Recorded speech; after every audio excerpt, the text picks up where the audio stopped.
Hello and welcome back to Banished Souls. In this video, we are going to be taking a look at a very underrated build as of Season 1 of Year 2. Just for the simple fact that they have promoted explosive everything from explosive ship, the new one, the schooner, to the new weapons are all explosive, the new furniture is all explosive.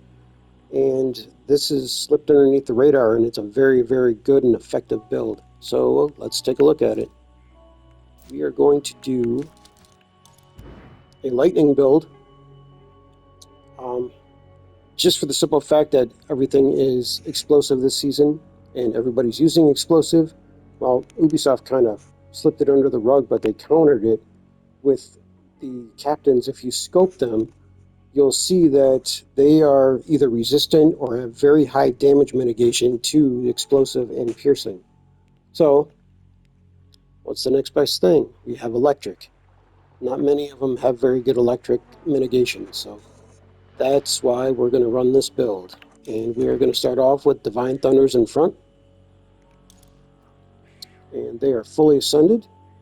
We have Electric 2, Piercing 2, and then we have Shock and Amplified Piercing, and then Lethal for more damage output. So it's very, very strong.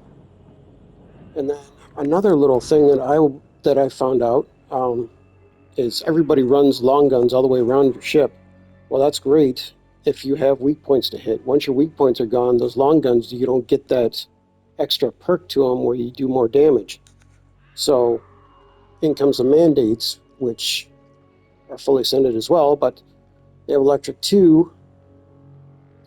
And if you look at what they say, they don't, the lightning strike is not from the weak point damage. So again, once your weak points are gone, these are very effective because all you have to do is hit the ship.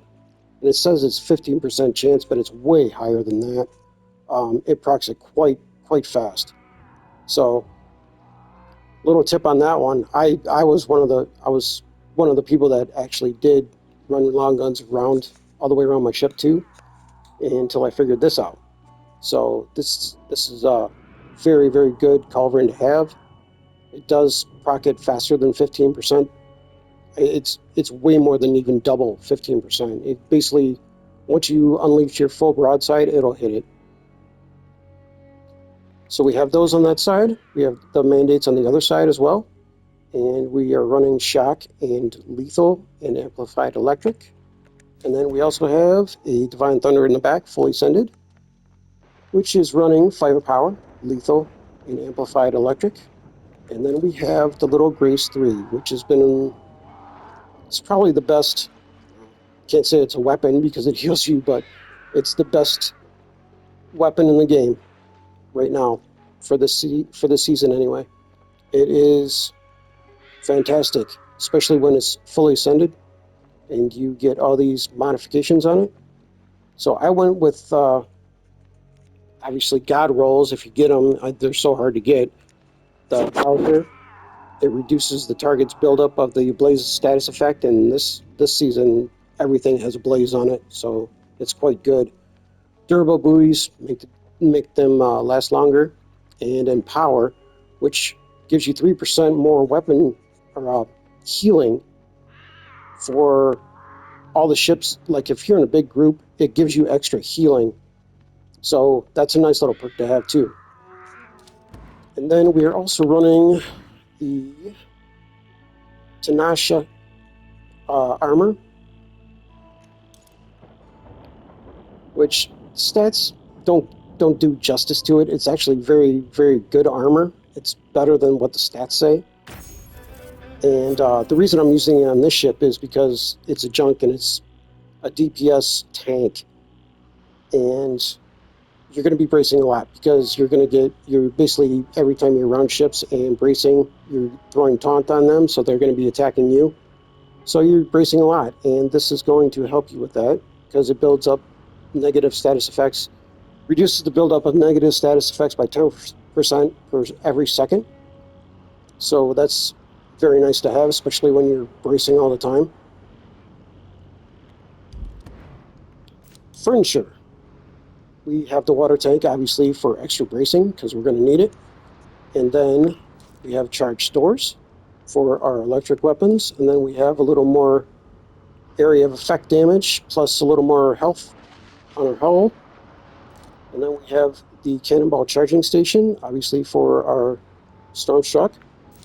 And then we have the ramrod workshop, which is probably I would say, the best minor furniture in the game right now.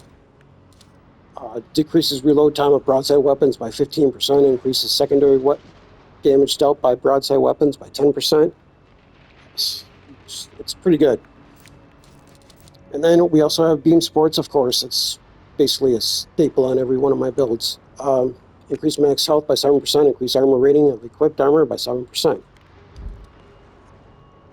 So let's go check it out and see what it does.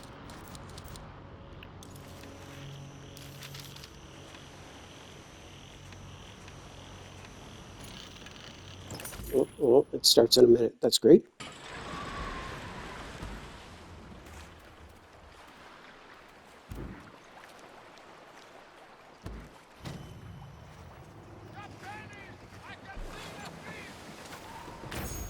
See if we might be able to find somebody else to play with faster. Well, that ends in 3 minutes. Guess we can tool around here for a minute.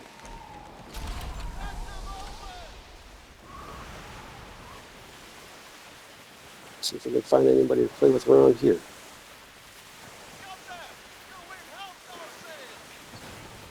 But this is one of my favorite ships. I love the junk. It's pretty quick and agile for how big it is, and besides that, it's a tank. It shouldn't be able to move as good as it does, but it does. And weapons on the ship, it just works. It's great.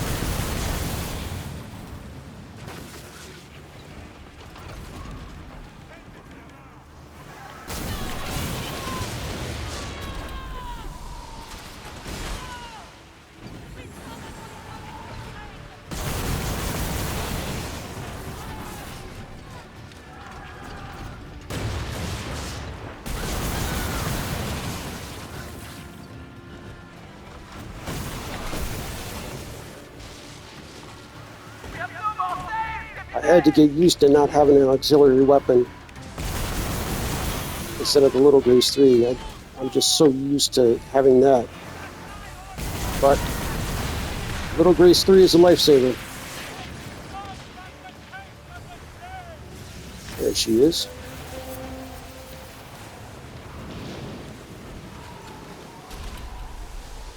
If anybody's looking for easy ascended torpedoes, there's your guy. Get those every time you're over here fighting her. So if you want ascended torpedoes, they are free, and all you got to do is beat him and take him.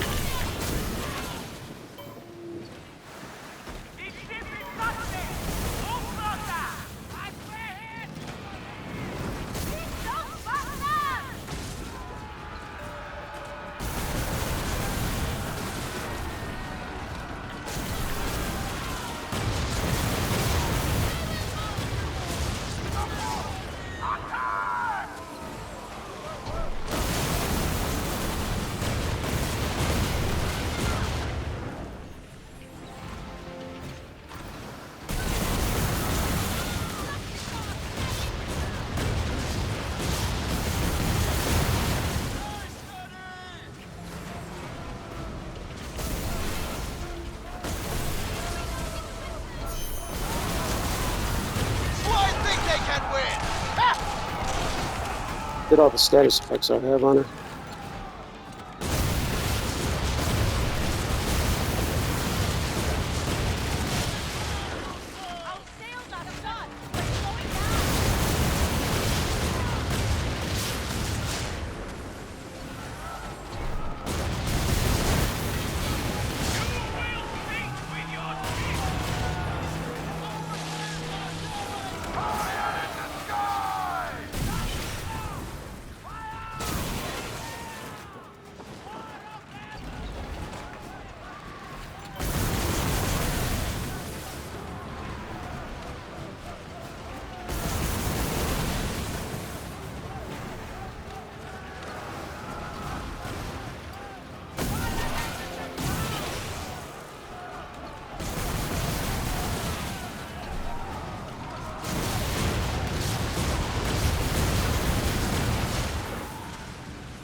There you have it, guys.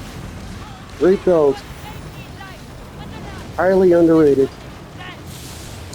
And that's going to do it for this one. I hope you like it. And please like and subscribe. And I will catch you in the next one.